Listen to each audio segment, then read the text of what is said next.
જો પાટણની અંદર બાળ તસ્કરીનો આ જે ગુનો બન્યો છે એ બહુ ગંભીર પ્રકારનો ગુનો છે અને આ એક મોટામાં મોટું ભવિષ્યની અંદર સામાજિક દૂષણ પેદા થાય એવો ગુનો છે.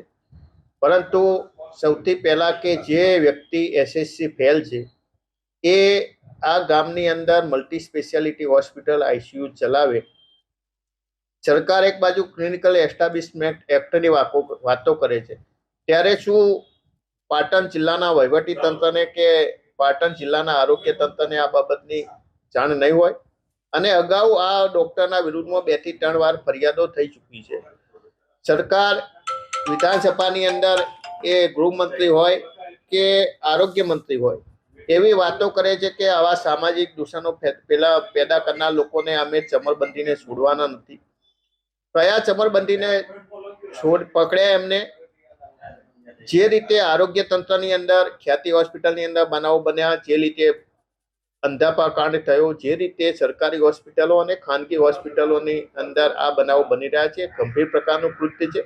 અને પાટણની અંદર જે બનાવ બન્યો, સૌથી પહેલા તો આ બાબતે અગાઉ ફરિયાદો થઈ ચૂકેલી હતી અને એક નહીં 10 થી વધુ બાળકોની તસ્કરી થઈ હોય એવી અમને ખાનગીમાં માહિતી મળી છે.